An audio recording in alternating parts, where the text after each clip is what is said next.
Everyone, today we will start exercise 1.2.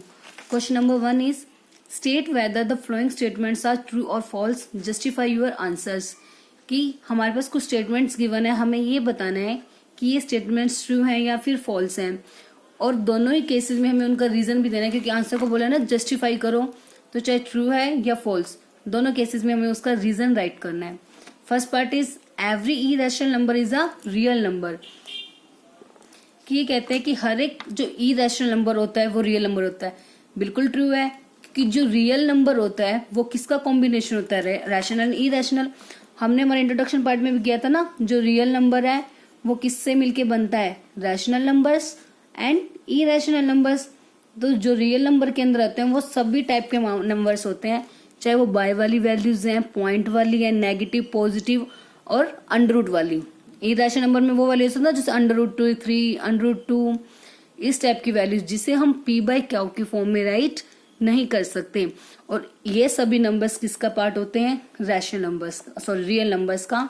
So we can say that yes all the irrational numbers are real numbers. Reason बस इतना ही लिख देंगे, since the collection of the real numbers is made up of rational and irrational numbers. Now the next part is every point on the number line is of the form root m, where m is a natural number. m कोई भी natural number होगा. अब जैसे हमारे पास एक number line है, क्या उस पर हम सिर्फ इस टाइप के मेंबर्स ड्रॉ करते हैं, अंडर रूट 1, 2, 3, ऐसे मेंबर्स तो नहीं होते ना. हमारे पास तो नंबर लाइन पर सभी टाइप के मेंबर्स होते हैं, जैसे 0, 1, 2, 3, 4, -1, -2, -3, इस टाइप के नंबर्स. तो ठीक है, रूट 2 की वैल्यू जैसे 1.4 समथिंग होती है, वो 1 और 2 के बीच में लाई कर जाएगी. तो नंबर लाइन पर हर टाइप के नंबर्स होते हैं, पॉजिटिव नेगेटिव भी. ठीक है, तो और ये कह रहा है कि हर एक नंबर सिर्फ रूट एम की फॉर्म में होता है. नो, तो हर एक नंबर सिर्फ रूट एम की फॉर्म में नहीं होता, फॉल्स. क्योंकि जो कोई भी नेगेटिव नंबर है उसे हम रूट की फॉर्म में नहीं लिख सकते, क्योंकि हमें पता है जो रियल नंबर्स ही होते हैं उसके अंदर ऑल टाइप के मेंबर्स होते हैं, बट कभी भी नेगेटिव नंबर रूट के अंदर वो रियल नंबर में एग्जिस्ट ही नहीं करता. और जो हम नंबर लाइन पर ये ड्रॉ करते हैं वो सभी हमारे रियल नंबर्स होते हैं. तो इस टाइप की कोई वैल्यू रियल नंबर में ही एग्जिस्ट नहीं करती, तो वो नंबर लाइन पर भी एग्जिस्ट नहीं करेगी. तो इसीलिए, और नंबर लाइन पर हमारी नेगेटिव वैल्यूज भी होती है, तो ये रीजन हम दे सकते हैं कि कोई भी नेगेटिव नंबर स्क्वायर रूट नहीं हो सकता किसी भी नेचुरल नंबर्स का. ठीक है, so every real number is an irrational number. कहते हैं क्या सभी के सभी रियल नंबर इरेशनल होंगे, क्या सभी रियल नंबर इरेशनल होंगे? नो, क्योंकि रियल नंबर के अंदर तो हम रैशनल नंबर भी लेते हैं, तो रैशनल नंबर भी रियल नंबर का पार्ट है. तो हर एक रियल नंबर इरेशनल नहीं हो सकता. इसको हम एक दो एग्जाम्पल से बता सकते हैं. कह दिया फॉल्स. फॉर एग्जाम्पल 2 हो गया, ये एक रैशनल नंबर है. 1/5 हो गया, ये भी रैशनल नंबर है. नेगेटिव नंबर्स ये सभी रियल तो हैं, बट क्या ये इरेशनल है? बिल्कुल भी नहीं है, क्योंकि इन्हें हम 2/q की फॉर्म में राइट कर सकते हैं. 2/1 हो गया, ये ऑलरेडी p/q की फॉर्म में है, ये -2/1 हो जाएगा. ठीक है, और हमें पता है कि जो इरेशनल होता है उसको p/q की फॉर्म में राइट हम नहीं कर सकते. सो सभी रियल नंबर्स इरेशनल नहीं होते. ठीक है, तो बस यही तीनों हमारे पहले पार्ट थे कि क्या यस इरेशनल नंबर रियल होंगे, क्योंकि वो जो रियल नंबर है वो रैशनल और इरेशनल का कॉम्बिनेशन है. ऐसे हर एक पॉइंट नंबर लाइन पर रूट के एम की फॉर्म में होगा नहीं, क्योंकि उसमें नेगेटिव पार्ट्स भी होते हैं हमारे, और रूट के अंदर हम नेगेटिव नंबर्स को कभी भी रिप्रेजेंट नहीं कर सकते. और नेक्स्ट आ गया कि रियल नंबर इरेशनल है. सभी रियल नंबर इरेशनल नहीं होते. रियल नंबर का कुछ पोर्शन इरेशनल होता है, क्योंकि उसके अंदर रूट वाली वैल्यूज भी होती हैं. जो अंडर रूट वाली वैल्यूज होंगी, मतलब जिसे हम p/q में कन्वर्ट नहीं कर सकते, वो पार्ट रियल नंबर्स का वो कौन सा होता है, इरेशनल नंबर्स. आई होप आपको ये सब क्लियर हो गया होगा. अब now question number 2, are the square root of all the positive integers irrational. ये कहते हैं कि सभी पॉजिटिव नंबर्स का, ऑल द पॉजिटिव नंबर्स, जितने भी पॉजिटिव इंटीजर्स हैं सॉरी, उनका स्क्वायर रूट इरेशनल होगा. अब और अगर नहीं तो give an example. If not, give an example of the square root of a number that is rational. तो ऐसे नंबर का हमें स्क्वायर रूट का एग्जाम्पल देना है जो कि क्या होगा, रैशनल नंबर. तो ऐसा तो बिल्कुल भी नहीं है। जैसे √4 है, √4 तो 2 आ जाएगा, तो 2 कैसा नंबर है, वो तो रैशनल है। तो बस ये एग्जाम्पल दे देंगे। तो उसने सबसे पहले पूछा कि are the square root of all positive integer are irrational, क्या जितने भी पॉजिटिव इंटीजर, सभी पॉजिटिव इंटीजर है ना, 1 2 3 4 अप टू इनफाइनाइट पॉजिटिव बोलने हैं ओनली इन्होंने। तो पॉजिटिव कहाँ से स्टार्ट होते हैं, 1 से। ठीक है, तो हमने कह दिया नो, सभी का now the square root of all the positive integer are not irrational. Same ये लैंग्वेज लिख दी कि सभी पॉजिटिव इंटीजर का स्क्वायर रूट इरेशनल नहीं होता। अब इन्होंने कहा नहीं तो एग्जाम्पल दो, तो हमने एग्जाम्पल दे दिया कि √4 इरेशनल हो गया ना, रूट के अंदर हो गया 4, तो √4 तो कितना होता है 2, बट ये तो रैशनल आ गया, इसको हम लिख सकते हैं 2/1। ऐसे 9 का रूट वो 3 हो गया, सेम 16 का रूट 4, 25 का रूट 5, कितना हो गया 5, तो 4 9 ये सब भी तो पॉजिटिव इंटीजर है, और इसका अगर स्क्वायर रूट करते हैं हम तो वो कैसे नंबर आ रहे हैं, रैशनल। तो इसीलिए हमने बोला कि जितने भी पॉजिटिव इंटीजर हैं उन सब का स्क्वायर रूट करने पर इरेशनल नंबर हमें नहीं मिलेंगे। क्योंकि जैसे मान लो हमारे पास ये हो गए 1 3 4 5, इस तरह से इनफाइनाइट चलेंगे ना हमारे पास जो पॉजिटिव इंटीजर्स होंगे। अब मान लो मैंने सबका रूट कर दिया, तो वैसे पहले आ गया वैसे 1, जो √1 है उसका स्क्वायर रूट कितना हो गया 1, पहला ही वैसे तो हमारा क्या हो गया रैशनल। √2 ये तो इरेशनल है ही, √3 ये भी इरेशनल है, √4 आ गया 2 और ये भी इरेशनल। तो इस टाइप से कुछ नंबर्स तो यस हम कह सकते हैं कि वो इरेशनल है, बट उनमें से कुछ रैशनल भी हैं। तो इसीलिए we can't say that all the positive integers are rational. ठीक है, तो आंसर इज नो, और एग्जाम्पल हम देख दिखा सकते हैं। आप कुछ अनदर एग्जाम्पल भी ले सकते हो, √25, √16, √81, any example you can take. Next question number 3 is show how √5 can be represented on the number line, कि √5 को हम नंबर लाइन के ऊपर कैसे रिप्रेजेंट करेंगे। अब इसको हम कंपास स्केल की हेल्प से करेंगे। आप जैसे जैसे मैं ड्रॉ करूंगी एक बार साथ के साथ सभी सेम वैसा ही ड्रॉ करोगे, ताकि बाद में कभी आपको कंफ्यूजन ना हो कि पहले कौन सा स्टेप किया था, किस स्टेप से वैल्यू की थी। अब इसमें क्या करना है, देखो सबसे पहले तो हम इसे ब्रेक करते हैं। 5 है, अब जैसे ये होता है ना हमारे पास हाइपोटेन्यूज का स्क्वायर, पाइथागोरस थ्योरम सभी को पता है, p का स्क्वायर प्लस b स्क्वायर। ऐसे मान लो मैं h निकाल दूंगी तो ये अंडर के अंदर आ जाएगा ना, p square plus b square, मतलब breaking square root on both sides. या वही वैल्यू, उसी टाइप की वैल्यूज बात है, जैसे √5 का स्क्वायर हो गया एक टाइप से, मान लो h। मतलब सिंपल आपको इस स्टेप से इसको ना 2 स्क्वायर्स के सम में डिवाइड करना है। सिंपल सी बात याद रखनी है, जो भी जब कभी भी इरेशनल नंबर को हमें नंबर लाइन पर रिप्रेजेंट करना हो तो उसे 2 पार्ट्स में ब्रेक करेंगे, कि स्क्वायर ऑफ 2 नंबर्स, मतलब सम ऑफ स्क्वायर ऑफ 2 नंबर्स। और ना ट्राई हम ऐसा करेंगे जिसे इजीली हम नंबर लाइन पर ड्रॉ कर सकते हैं। अब देखो 2 को भी हम नंबर लाइन पर ड्रॉ कर सकते हैं और 1 को भी। अब आप ऐसा कहो जैसे 5 के हैं, अब 2 + 3, इस टाइप से हमारे इसके पार्ट्स होते हैं। 5 के पार्ट्स 2 + 3 कर सकते हैं हम, 4 + 1 कर सकते हैं, यही प्रोपोर्शन कर सकते हैं। बट हमने वो नंबर देना है जिनका हम स्क्वायर भी इजीली कर सकते हैं। जैसे 5 आ गया, अब इसमें ये तो 2 का स्क्वायर बना सकता है, ये किसका स्क्वायर बन सकता है 1। बट अगर मान लो मैं ये कॉम्बिनेशन लेके चलती हूँ 5 का, सपोज मैंने कॉम्बिनेशन ले लिया 5 का 2 + 3। अब 2 तो किसी का परफेक्ट स्क्वायर नहीं है, तो हमें क्या करना पड़ता, √2 का स्क्वायर। स्क्वायर से रूट कैंसिल होके आ गया ना 2। ऐसे इसको क्या बनाते हैं हम, √3 का स्क्वायर। तो ऑलरेडी जब हमें √5 को रिप्रेजेंट करना है तो हम √2 और √3 तो हमारे पास है ही नहीं नंबर लाइन पर, तो वो हमें प्रॉब्लम हो जाएगी। इसलिए हमने 5 को ऐसे 2 स्क्वायर्स में 2 स्क्वायर्स में हमने इसको डिवाइड करेंगे, जिसको हम इजीली नंबर लाइन पर ड्रॉ कर सकते हैं। नहीं तो एटलीस्ट दोनों में से एक वैल्यू तो ऐसी होनी चाहिए जिसे हम नंबर लाइन पर ड्रॉ कर सकें। ठीक है, तो 5 को मैंने ब्रेक कर दिया 2 स्क्वायर प्लस 1। इसके बाद मैं आपको एक बार √2, √3, √7 को भी नंबर लाइन पर रिप्रेजेंट करना बताऊंगी कि कैसे होगा, और उन सब को भी आपने अपनी फेयर नोटबुक पे ड्रॉ करना है, √2, 3 and 7। अब जैसे मैंने इसको दो पार्ट्स में डिवाइड किया, जैसे हमारे पास एच होता है ना P square plus B square, तो जो ये दो स्क्वायर है ना, अब ध्यान रखना है इनमें से एक को हम परपेंडिकुलर मानेंगे और एक को बेस। आपकी मर्जी है, आप दोनों में से कुछ भी एक को परपेंडिकुलर ले सकते हो और एक को क्या ले सकते हो, बेस। तो लेट कर लिया मैंने, पी को ले लिया 2 और बी को 1। बस सिंपल इतना याद रखना है, दो पार्ट्स में डिवाइड करेंगे, एक पार्ट को पी मान लेंगे, एक पार्ट को बी। मैं आपको दोनों टाइप से करके दिखा दूंगी जिससे क्लियर होगा। अब क्या करेंगे, उसके बाद हम स्केल लेंगे, एक लाइन ड्रॉ कर देंगे पहले सिंपल, ठीक है। अब नंबर लाइन ड्रॉ करनी है तो इस पर ये पॉइंट्स बनाएंगे, इनएक्टिव की नहीं लेने हमें, 0 1 2 3 4 दैट आर इनफ।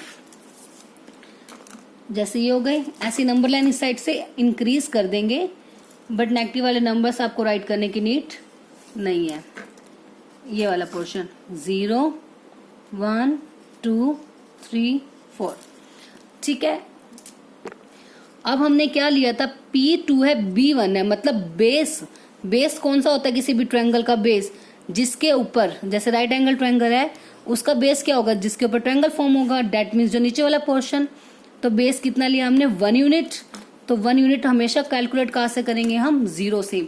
तो 1 यूनिट कितना हो गया, 0 से 1।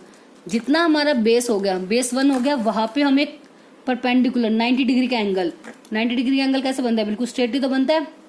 बस एक लाइन ड्रॉ कर देंगे बिल्कुल स्ट्रेट और 90 डिग्री के एंगल पर, ठीक है। 90 डिग्री का एंगल ड्रॉ करना है हमें। अब इसके बाद P कितना लिया है मैंने, P लिया है 2। तो जो P है ना, अब उतनी हम कंपास ओपन करेंगे पहले, ध्यान रखना है। P कितना है, 2 परपेंडिकुलर 2, तो ये 2 सेंटीमीटर की मैंने कंपास ओपन कर ली। बिल्कुल ध्यान रखना, कंपास बिल्कुल स्टार्टिंग से नहीं, 0 और 2, एक पेंसिल अगर 0 पे है तो कंपास आपकी 2 पे रहेगी। 2 सेंटीमीटर की ओपन हो गई। परपेंडिकुलर है ना, परपेंडिकुलर मतलब जो हमारा 90 का एंगल है, और 90 का एंगल तो हमारा ये है, तो इसकी लेंथ कितनी होनी चाहिए, 2 सेंटीमीटर। तो इसको मैं कट कर दिया कितना, 2 सेंटीमीटर, ठीक है। 2 सेंटीमीटर का कट कर दिया। अब जैसे ही 2 सेंटीमीटर कट हुआ, अब इसको 0 के साथ हम ज्वाइन कर देंगे इस आर्क को।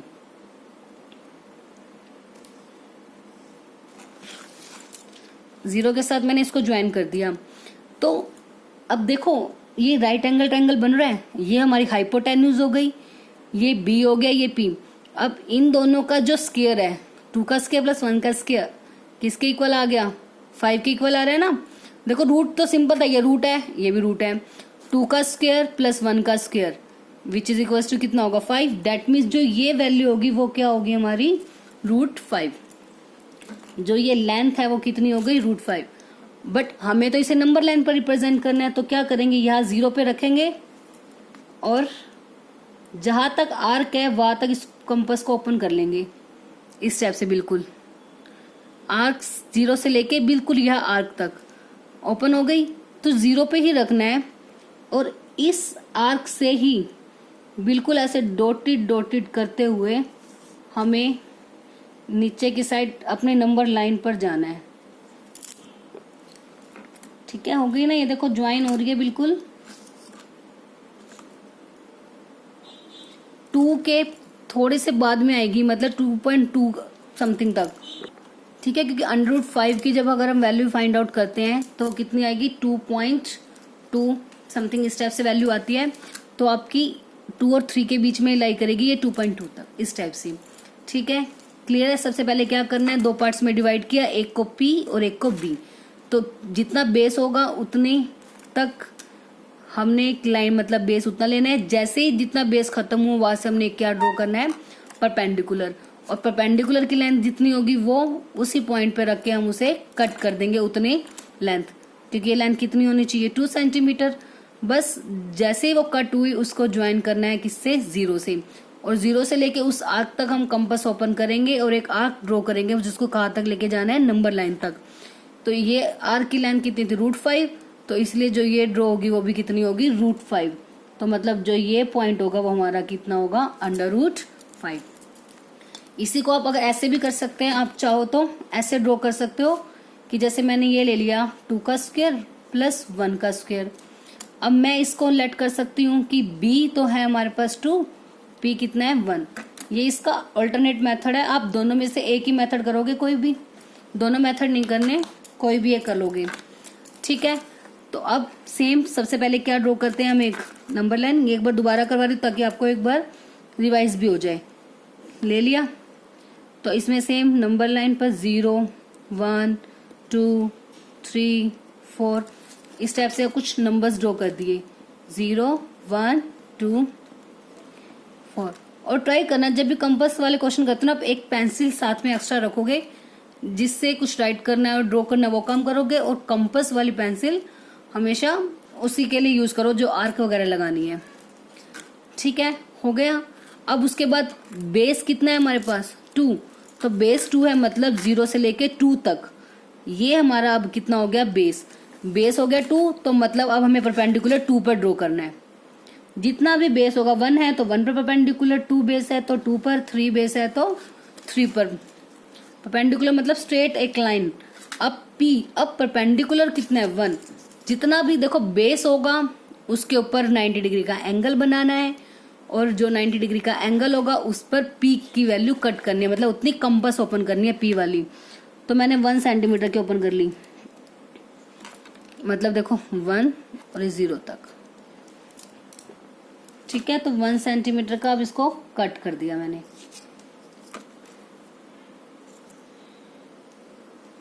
जैसे ही कट किया, ज्वाइन किससे करते हैं हम, 0 से। तो ज्वाइन हमेशा 0 से करेंगे, पी बी कुछ भी ले ले हम, नो मैटर। ज्वाइन कर दिया, तो अब 0 पे रखा, यहाँ तक कंपास ओपन की, एग्जैक्ट होनी चाहिए आपकी कंपास। बस कंपास रखते ही इसके बाद यहाँ से एक आर्क लगा देंगे जो नीचे नंबर लाइन तक जाएगी। देखो ये मैंने एक आर्क लगा दी, नंबर लाइन तक आ गई, ये इस पॉइंट पर आ गई। This point is √5।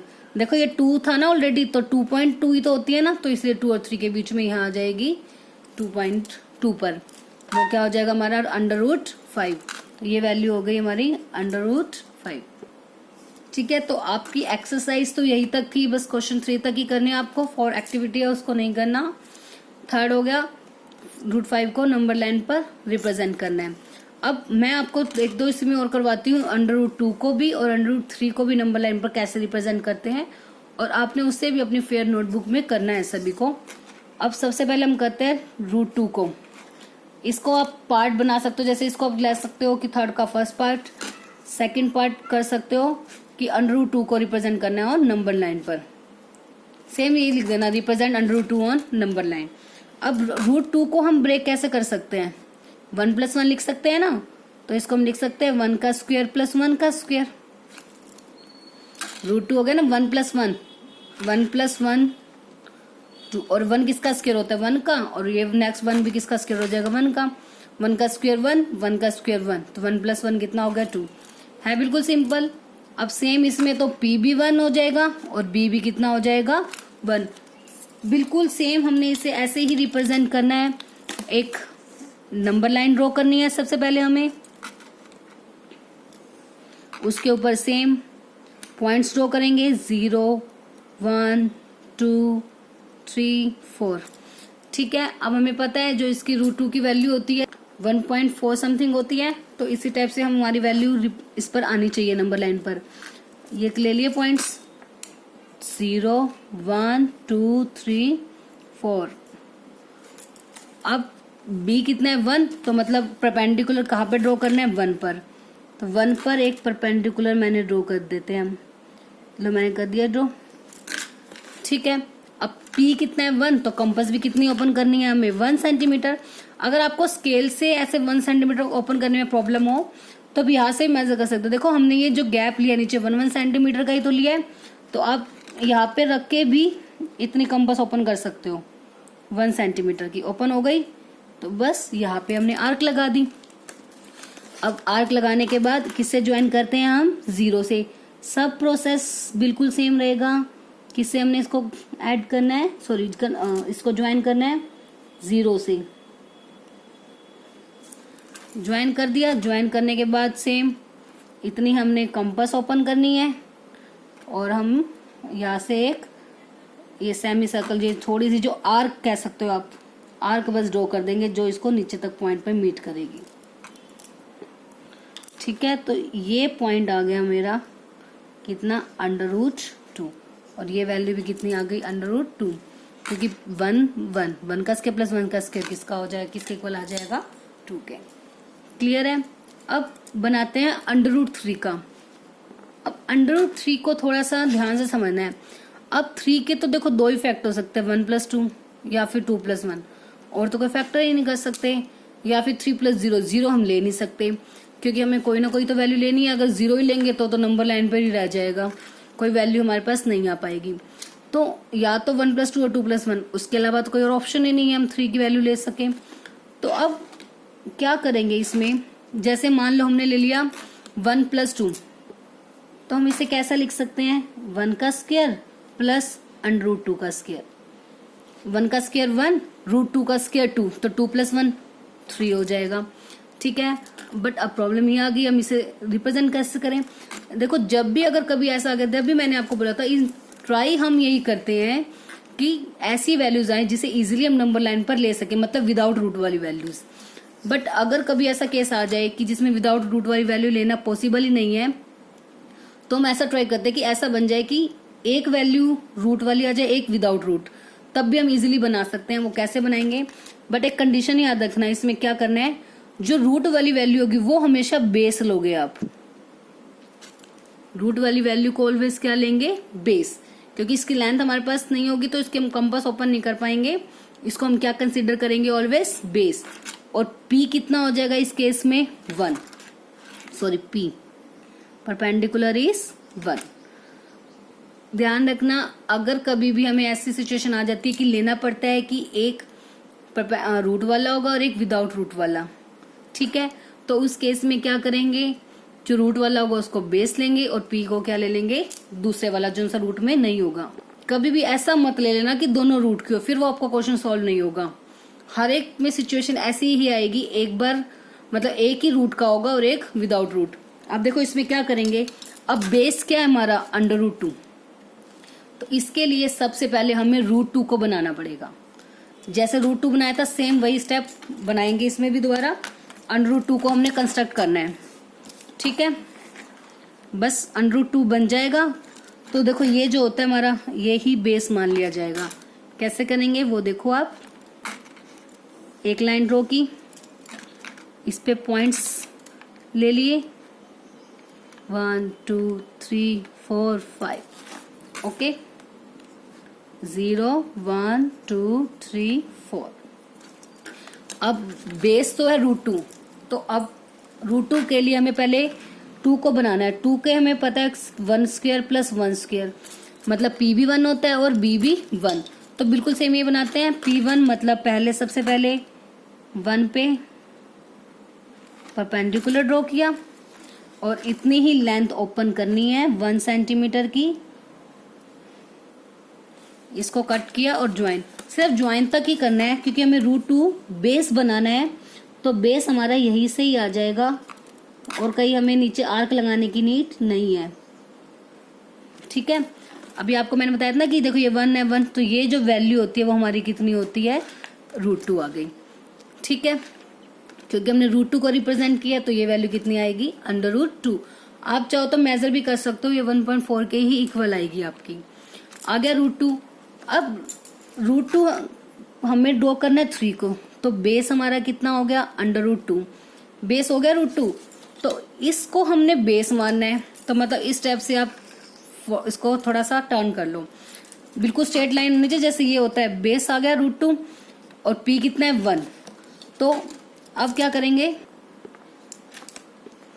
तो जो ये हमारी आर्क है ना, इससे हम एक परपेंडिकुलर, ध्यान रखना ये देखो कई स्टूडेंट क्या करते हैं, ऐसे रख दिया और ऐसे ही परपेंडिकुलर ड्रॉ कर देते हैं। नो, ऐसे है बिल्कुल स्ट्रेट, ये हमारे पास लाइन है, इसी लाइन के ऊपर बिल्कुल स्ट्रेट परपेंडिकुलर बनाना है हमें ऐसे।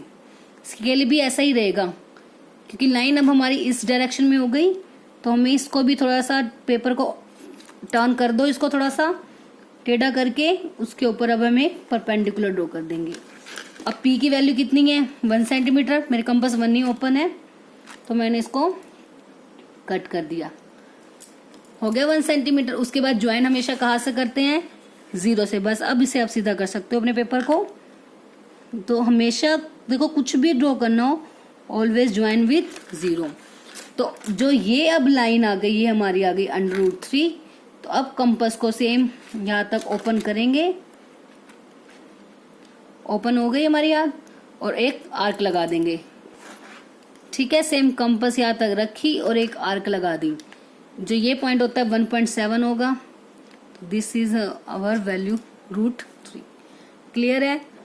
तो क्या करना है, जब भी कभी ऐसा केस आ जाए दोनों में से एक वैल्यू रूट होगी तो बेस को रूट वाली वैल्यू लेंगे, पहले उसी वैल्यू को हमें ड्रॉ करना होगा, वो हमें ड्रॉ करनी आती है।